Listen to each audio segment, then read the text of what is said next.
আসসালামু আলাইকুম রহমতুল্লাহি ওবরকাতুহু। সম্মানিত দর্শক, সরকার কি ব্যর্থ হতে চলেছে, বা সরকার কর্মকাণ্ডের মধ্যে কি ব্যর্থতার কোনো আলামত দেখা যাচ্ছে? এরকম 7টি আলামত নিয়ে কথা বলবো। অনেকে হয়তো বিরক্ত হতে পারেন যে সরকার 2 সপ্তাহ হলো ক্ষমতায় এসেছে, এর মধ্যেই আপনি নেতিবাচক কথা বলা শুরু করলেন কেন? সাধারণত সরকার একটা হানিমুন পিরিয়ড থাকে, তো কাজেই সরকারকে একটা সুযোগ দিতে হবে, এই কথা আমিও বুঝি। কিন্তু একটা বিষয় আপনাদেরকে বলি, morning shows the day.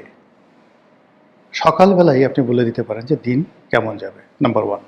Number 2 হলো যে একেবারে প্রথম দিন বাসরাতে বিড়াল মারতে হয়।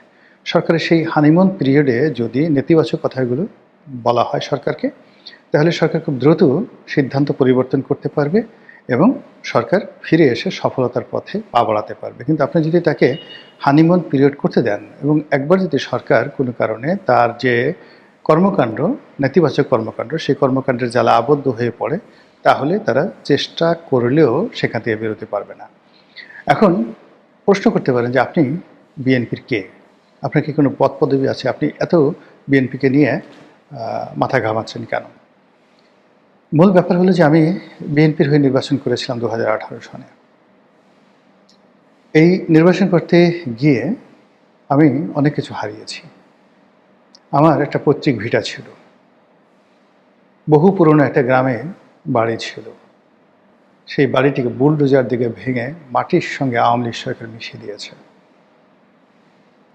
এবং সেই বাড়ির সোনা গহনা গাটি টাকা পয়সা ফার্নিচার কোনো কিছু আমরা নিতে পারিনি। রীতিমতো মব করে লুট করে নেওয়া হয়েছে। তৎকালীন ডিসি, তৎকালীন এসপি, তৎকালীন টিওনও দাঁড়িয়ে থেকে সেই বিভিন্ন জায়গা থেকে, আমার ওই শহরের লোকজন কেউ আমার বাড়িতে ঢুকে নেই, অন্য এলাকা থেকে লোক ভাড়া করে এনে সরকারি মদদে এই আমার বাসা লুণ্ঠন করে ফেলা হয়েছে। একটা ইট ছিল না, এবং স্পটে দাঁড়িয়ে সেই যে উপজেলা নির্বাহী কর্মকর্তা ইট বালু সিমেন্ট রড থেকে শুরু করে বাসার যত ফার্নিচার সঙ্গে সঙ্গে স্পট ডিসিশন নিয়ে সেইগুলো টেন্ডার করে সেই টাকা উপজেলা ফান্ডে জমা দিয়েছে। 5 কোটি টাকার বাড়ির ইট বালু সিমেন্ট সম্ভবত 4-5 লাখ টাকা তারা বিক্রি করেছে। একটা টিউবওয়েল ছিল, ডিপ টিউবওয়েল ছিল, সেটা উঠে নিয়ে গেছে কে বা কারা, এই বিএনপির জন্য।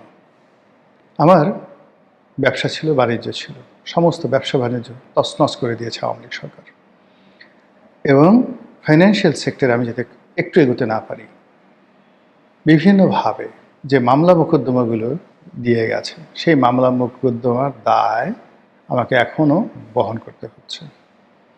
ফলে এই বিএনপি ক্ষমতায় এসছে, আমি বিএনপির কেউ নই, নির্বাচন করিনি, করবও না, নির্বাচনের জন্য কোনো ন্যূনতম আগ্রহ ছিল না। কিভাবে আপনি বলবেন যে আগ্রহ ছিল না? আপনাকে ডাকে নাই তাই দেয়নি। আপনাকে ডাকলে তো, আরে আমাকে ডাকবে কেন, আমি তো যাইনি। বিএনপির কোনো অফিসে 2018 সনের পরে আমি যাইনি, নির্বাচনী এলাকায় 18 সনের পর থেকে যাইনি। আমার যদি আগ্রহ থাকতো তাহলে আমি যেতাম, কারোর সঙ্গে তো আমি যাইনি, যোগাযোগ করিনি।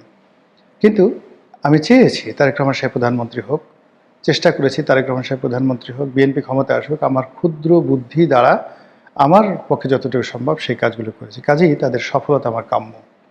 তারা যদি ব্যর্থ হয় তাহলে আমি যা কিছু হারিয়েছি এই বেদনা আমাকে আরও তাড়িত করবে, এবং আমার এখন যতটুকু আছে ততটুকু আমি আরও হারিয়ে ফেলব। এজন্য সমালোচনা করছি, সমালোচনা করব, বিএনপির ভালোর জন্য সমালোচনা করব। বিএনপির অনেক লোক রাগ হবেন, অনেক লোক ব্যথা পাবেন, কষ্ট পাবেন, কিন্তু যারা সত্যিকার অর্থে বিএনপি করেন, জ্ঞান আছে, বুদ্ধি আছে, তারা খুশি হবেন। এজন্য সমালোচনা করছি। 2 সপ্তাহ সরকার ক্ষমতা নেওয়ার পর যে কর্মকাণ্ডগুলো করেছে, সেই কর্মকাণ্ডের ফলে যে জিনিসটি দেখা যাচ্ছে সেটি হলো সরকার সফল হবে, তার একটা সিঙ্গেল উদাহরণ আমি দেখতে পাচ্ছি না। প্রথমত এখানে প্রধানমন্ত্রী তিনি একটা কেসিয়ান ক্যাবিনেট তৈরি করেছেন। সেই কিচেন ক্যাবিনেটের আবার 2টো অংশ আছে।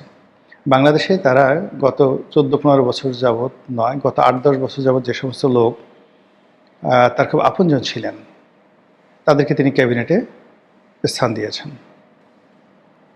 এরা ইয়াং, এদের অনেকেই দ্বিতীয় প্রজন্মের, তৃতীয় প্রজন্মের রাজনীতি করেন, অর্থাৎ তাদের দাদা করতেন, তাদের বাবা করতেন, তারা করতেন। ফলে এরা সবাই আলালের ঘরের দুলাল, তাদের বাস্তবতা নেই। তারেক রহমান সাহেবের সাথে বন্ধুত্ব বা তারেক রহমান সাহেব তাদেরকে পছন্দ করেন, এটি তাদের একমাত্র যোগ্যতা। তাদের হাতে বড় বড় মন্ত্রণালয় ছেড়ে দেওয়া হয়েছে, তাদের ভালো না করার সম্ভাবনা 100%। 2 নম্বর হলো যে দলের বাইরে যাদেরকে নেওয়া হয়েছে এদের কারো ব্যক্তিগত জীবনে কোনো সফলতা নেই, বরং অসংখ্য দুর্নাম এবং বদনাম। ফলে জোট সঙ্গী হিসেবে যাদেরকে নেওয়া হয়েছে, আমি নাম বললাম না, আপনারা জানেন, কিংবা অনেক লোক নিজেদের দল তারা ব্র্যান্ড করে বিএনপিতে যোগদান করে নির্বাচনে মনোনয়ন নিয়ে, নমিনেশন নিয়ে এমপি হয়েছেন, মন্ত্রী হয়েছেন। এই লোকগুলো আমি যাদেরকে চিনি, এদের কারোরই ব্যবসা বাণিজ্যে তারা কখনো সফল হননি। লেখাপড়া তো তারা বেশিরভাগ ক্ষেত্রে ভালো নয়। ব্যক্তিগত নৈতিক চরিত্রে কোনো সুনাম সুখ্যাতি নাই, আয় রোজগার নাই। এর কাছ থেকে ধার দেনা করে, টাউটারি করে, বাটপারি করে, বিভিন্ন রকম মিথ্যা কথা বলে 2 টাকার মানুষ 10 টাকার লম্প জম্প দিয়ে তারা তারেক রহমান সাহেবকে মুগ্ধ করেছে। কিন্তু বাস্তবে দে আর অল বটমলেস বাস্কেট। এই বটমলেস বাস্কেটের মানে এমন বটমলেস বাস্কেট, মাথা ভরা এদের নির্বুদ্ধিতা, এদের গোদ ভরা অহংকার, এদের বাঁকা মন ভালো না। তারা এমন কোনো দরবার নাই, এমন কোনো জায়গা নেই যে জায়গা থেকে তারা টাকা পয়সা না নিচ্ছে। ফলে তাদের হাতে যে সকল মন্ত্রণালয় ছেড়ে দেওয়া হয়েছে, যে সকল নির্বাচনী এলাকা ছেড়ে দেওয়া হয়েছে, ওখানে বিএনপিও ডুববে, সরকারও ডুববে, এবং ওই যে সমস্ত লোক বিএনপি নিয়েছে তারাও ডুববে খুব দ্রুত। এবং ইতিমধ্যে আপনি দেখবেন যে 2-4 জনের ডুবাডুবি শুরু হয়ে গেছে। 2-4 জনকে আলটিমেটলি ডুবানো হয়ে গেছে, 3 জনকে ডুবানো হয়ে গেছে। বাকিগুলোর ডুবানোটা সময় সাপেক্ষ ব্যাপার। আচ্ছা, এই গেল বাইরের। দলের ভিতরে যে গ্রুপটি লন্ডন থেকে এসছে, তারা সেই গত 14, 15, 16, 17 বছর ধরে বাংলাদেশের আসলে কি হচ্ছে তারা এই বিষয়গুলো জানে না। তারা সবাই বড় বড় দায়িত্ব প্রাপ্ত হয়েছে এবং উপদেষ্টা রূপে যাদেরকে বিভিন্ন মন্ত্রণালয়ে সংযুক্ত করা হয়েছে, এখানে প্রথম কয়েক মাস মন্ত্রীরা তাদেরকে খুব তোয়াজ করবে, তদবির করবে। একটা সময় মন্ত্রীদের আত্মমর্যাদায় আঘাত লাগবে এবং তারা কাজকর্ম বাদ দেবে। ফলে মন্ত্রণালয়ের যেখানে যেখানে এই লন্ডনী পার্টি উপদেষ্টা রূপে এসে যুক্ত হয়েছে, সেই সকল মন্ত্রণালয়ের কর্মকাণ্ডে স্থবিরতা নেমে আসবে। উপদেষ্টারা থাকবে, অনেক মন্ত্রী চাকরি হারাবেন। আর যে মন্ত্রী চাকরি হারাবেন না, সেই মন্ত্রী মূলত কোনো কাজই করবেন না, সেই মন্ত্রণালয়ে কোনো কাজ হবে না। প্রতিটা মুহূর্তে মন্ত্রণালয় কি হলো না হলো সঙ্গে সঙ্গে সেটা তারেক রহমান সাহেবকে জানানোর জন্য, প্রধানমন্ত্রীকে জানানোর জন্য নিয়মিত একটি টেলিগ্রাম চ্যানেল শুরু হয়ে যাবে। সকালবেলা সচিবালয়ে আসবে, বিকালবেলা গিয়ে ভাইয়ার কাছে মানে 1 ঘন্টা বকর বকর করা তাদের জন্য রীতিমতো একটা ডিউটি হয়ে দাঁড়াবে, দায়িত্ব এবং কর্তব্য হয়ে দাঁড়াবে, এবং আলটিমেটলি দাঁড়িয়ে গেছে। এর ফলে কাজের চেয়ে অকাজ বেশি হবে, সবচেয়ে বেশি এই জিনিসগুলো হবে। তো এর বাইরে যেটি সরকারের অন্যান্য যে সমস্ত জায়গাতে বড় বড় মন্ত্রণালয়গুলো, সবাই না, বেশিরভাগ বড় বড় মন্ত্রণালয়গুলো বিতর্কিত মানুষের হাতে তুলে দেওয়া হয়েছে। কেউ ঋণ খেলাপি, কেউ ব্যাংক খেলাপি, কেউ লোভী, কেউ অন্যের টাকা মেরেছে।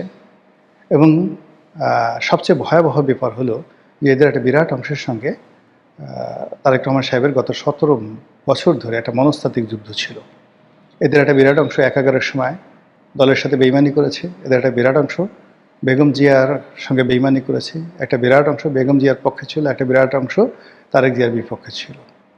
তারা গুরুত্বপূর্ণ দায়িত্বের মধ্যে পড়ে তারা চেয়ারে বসে সারাদিন যে কাজটি করবে, তারেক রহমান সাহেবকে মনে মনে গালাগালি করবে, অভিশাপ করবে এবং কাজ করবে না। এবং একই অবস্থা কিন্তু সেই আলেকজান্ডার পড়েছিলেন। তিনি যখন ভারত আক্রমণ করতে আসছিলেন, মাঝপথে তার সৈন্যবাহিনী বিদ্রোহ করে বসল। ঠিক সেই বিদ্রোহ করার সময় তিনি খুব বিপদে পড়ে তার যে শিক্ষক প্লেটো, তার কাছে একটা চিঠি লিখলেন, বিরাট সে ঐতিহাসিক সেই চিঠির প্রেক্ষিতে প্লেটো তাকে একটা বুদ্ধি দিলেন, খুবই গোপনীয় একটা বুদ্ধি। সেই বুদ্ধি অনুসরণ করার ফলেই আলেকজান্ডার সেই বাংলাদেশে, ঠিক এই ভারতবর্ষে আক্রমণ করার সুযোগ পেয়েছিলেন। এখন জনাব তারেক রহমান সাহেবের চারিপাশে এরকম বিদ্রোহ করা গোপনে প্রকাশ্যে লোকের অভাব নেই। একেবারে তিনি যাদেরকে রাস্তা থেকে তুলে নিয়েছেন তারা আছে, তিনি যাদেরকে ক্ষমা করেছেন তারা আছে, তিনি যাদেরকে করুণা করেছেন তারা আছে, যাদেরকে ভালোবেসেছেন তারাও আছে।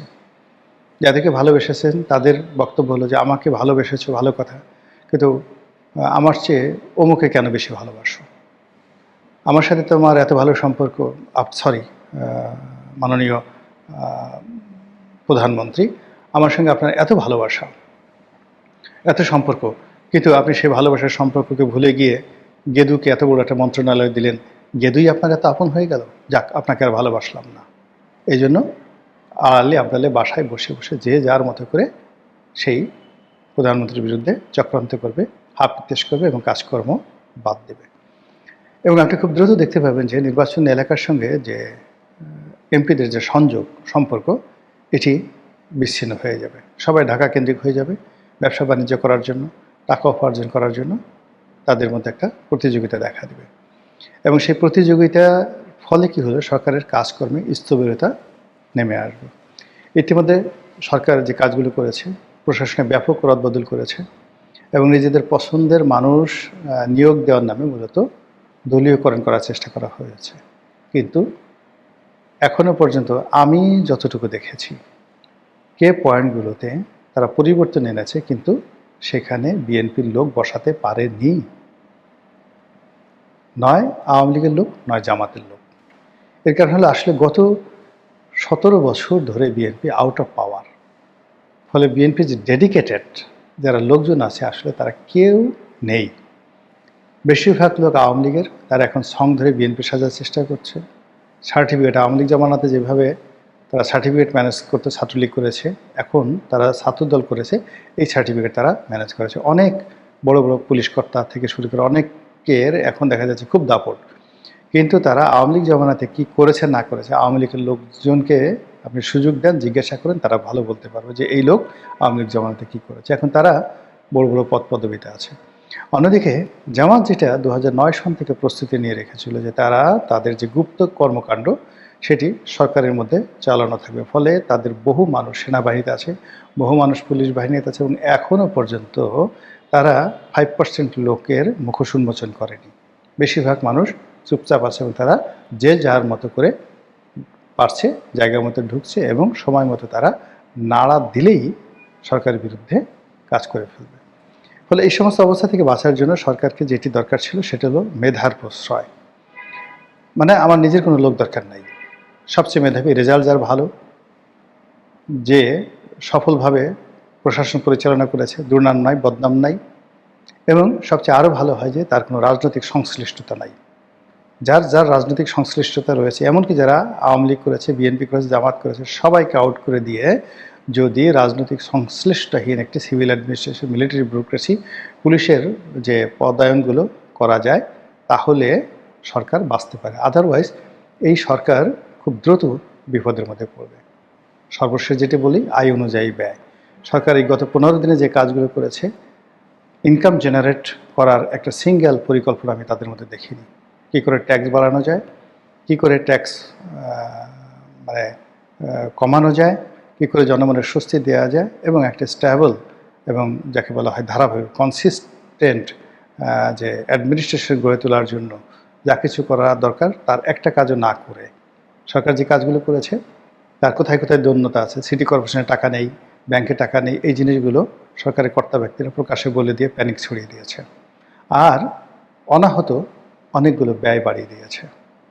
এই খাল কাটতে হবে, ওই কার্ড দিতে হবে, এই কৃষি ঋণ মকুব করতে হবে।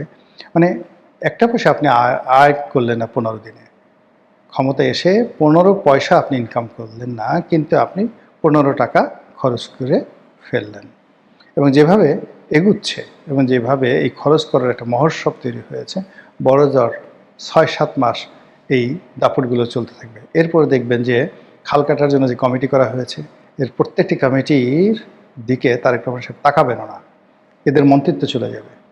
এবং এই খাল কাটা নিয়ে এত দুর্নীতি হবে, এই ফ্যামিলি কার্ড বিতরণ নিয়ে এত দুর্নীতি হবে, পত্রপত্রিকা এত লেখালেখি হবে এবং এগুলো নিয়ে যে সিন্ডিকেশন হবে, এইগুলোর প্রেক্ষিতে সরকার যখন এখান থেকে ফিরে আসবে তখন রাষ্ট্রের অনেক কিছুই দেউলিয়াত্বের পর্যায়ে চলে গেছে। 7টা সমস্যার কথা বলতে চাচ্ছিলাম, 7টা কারণ সম্ভবত বেশি বলা হয়ে গেছে।